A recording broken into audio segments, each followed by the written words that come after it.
I'm a student of communism, and the communists set up various groups and various societies. Their society that they set up to promote homosexuality in this country was called the Mattachine Society. And it was founded by Henry Hay, a leading member of the Communist Party. So since I was studying communism and teaching on the issue of communism, you just follow leads, and all of a sudden you realize, what is this Mattachine? I've never heard of this Mattachine Society. Well, it was Henry Hay's organization set up to infiltrate the culture of the United States to make homosexuality normal. It's always been a movement dominated by the left. It's all these so-called isms. You'll find there's a communist or a socialist behind every one of them, and you'll always see their targets. It's basically the traditional family unit. The war is still against the family. If you go back to the Communist Manifesto and read Karl Marx carefully, the war is against what they called the bourgeois family, which was really the biblical family, father, mother, and child. They want to plow through marriage. They want to change the very definition and meaning of marriage, because their open door to engineering society in this utopian way is blocked by the very values of our Christian civilization that's taught through marriage. And so the left just has got to destroy the family, because if there's any one thing that will prevent the left from carrying out its agenda, it's healthy and strong nuclear families. And so from the Fabian Socialist Society to the Frankfurt School to Antonio Gramsci and the Communist Party USA, from these four you will find connections to almost every left-leaning person and organization in America. Their influence has been incredible.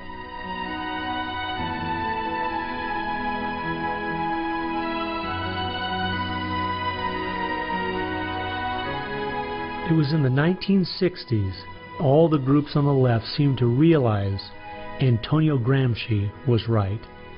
In a Judeo-Christian society, you will never be able to persuade people to rise up in a Marxist revolution and start killing each other off. The only way to take the culture down is through penetrating the institutions of influence to change the people from within.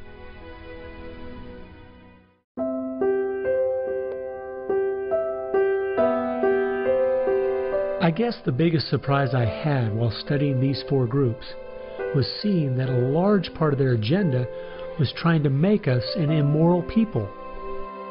The communists knew in the 1930s and since that time, and the leftists know today, that if you can break down the cultural traditions, the basic rules of morality, then it's much easier to move people in different directions that are counter to the good of society.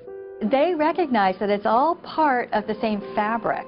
Their ideologies all work together to break down families, to break down the sanctity of human life, the value of human life, to break down the idea that there is a God that we are accountable to. They essentially are validating the Judeo-Christian worldview by the very things they attack.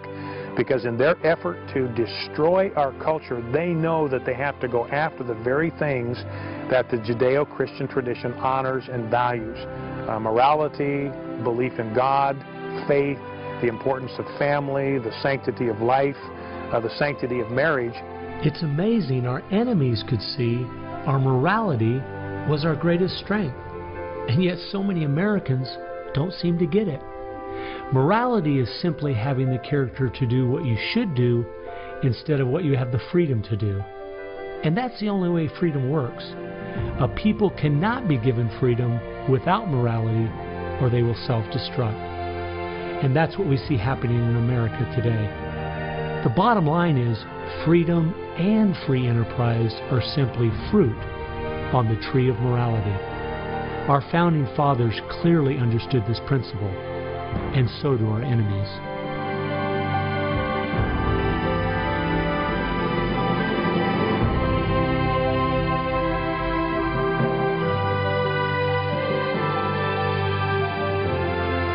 There is an important fact we need to face. If we had Ronald Reagan as president, low taxes, and a strong national defense, the ship certainly would